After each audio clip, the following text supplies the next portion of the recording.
আপনাদের মধ্যে একটা কথা শেয়ার করতে চাই। আমি ইদারিং দেখছি যে আমরা যারা তেল ভরি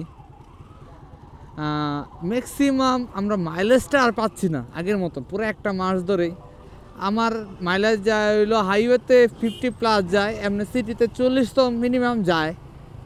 এই জায়গার মধ্যে আমার মাইলেজ পাইতেছি মাত্র 15-20।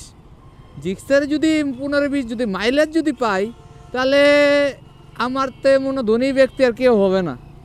যে অবস্থায় বর্তমানে দেশের তেলের যে অবস্থা, তেল একটা ভালো না। কোন তেলে পাম্পের তেল ভালো আমি নিজেও বলতে পারতাছি না। তেলের জন্য খালি ঘুরি কোন তেলের পাম্প ভালো। আমি থাকি কোনাপাড়া, আমি এখন বর্তমানে আছি কাজলা, যাত্রাবাড়ি কাজলা দিকে শুনে একটা দিকে যাচ্ছি। তেলের ভালো তেলের আসে, আমি আমাদের কোনাপাড়া পাম্পের থেকে তেল বললাম একই অবস্থা, কাজলা তেল বললাম একই অবস্থা। আর আমাদের সবার প্রিয় রাজধানী পাম্প যে তাদের থেকে তেল বললাম একই অবস্থা। মানে কিছু বুঝতেছি না। আর সবাই কমপ্লেনই একজনে আমি আমার দোকান থেকে বলছি, সবাই বলতেছে যে সবার মাইলেজ কম পাচ্ছে।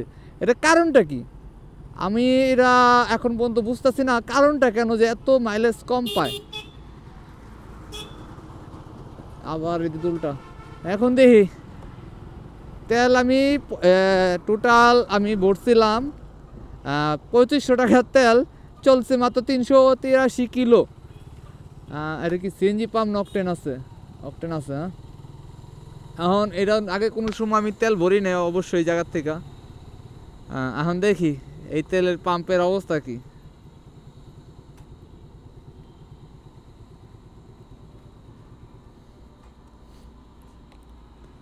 ভাই একটা জিনিস আমি জানার ইচ্ছা আছে ভাই, কদিন ধরে তেল আমরা একুরেট পাইতেছি না। 2500 টাকা তেল ভরছি, মাত্র 400 কিলো চলতে পারিনি। এটা ভাই কাহিনীটা কি বুঝলাম না। সব গাড়ি একই না, আমার গাড়ি না, সব গাড়ি এই পুলিশ সব আমার। আমি তো গ্যারেজ আছে, আমি সারাদিন এই কমপ্লেন নিয়ে বেরো থাকি। 800 টাকা দেন, 800 টাকা দেন।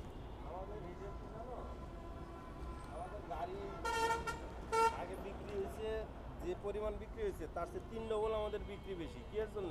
আমরা সবকিছু মাপে তাবে সবকিছু একুরেট দিই।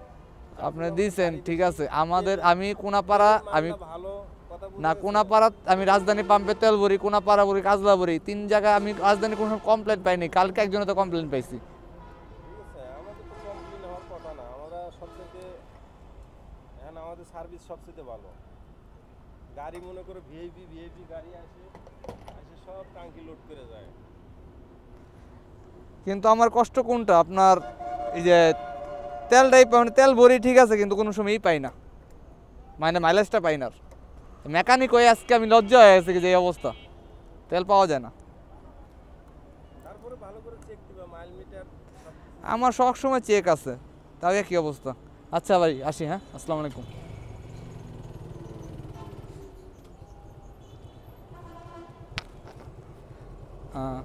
দেখতেই পারলেন আমি কি যা বললাম, শুনলেন। এখন সব দায়িত্ব না আপনাদের উপরে।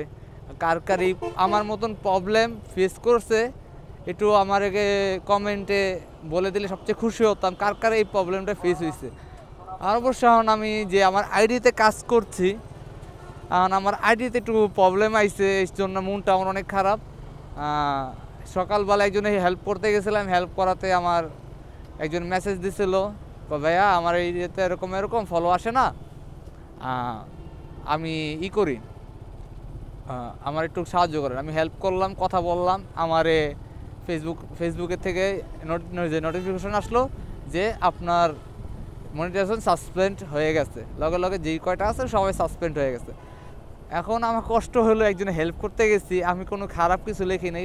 আমার দরকার পড়লে আমি সবাইকে স্ক্রিনশট দেখাবো। কেন এই কাজটা করলো ফেসবুকে?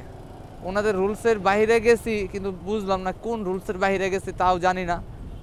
সবাই দোয়া করবেন, যাই হোক দোয়া করবেন। কমপ্লেন পাঠাইছি, আপাতত কন্টিনিউ ভিডিও ছাড়তে থাকবো। সবাই ভালো থাকবেন, সুস্থ থাকবেন। আসসালামু আলাইকুম।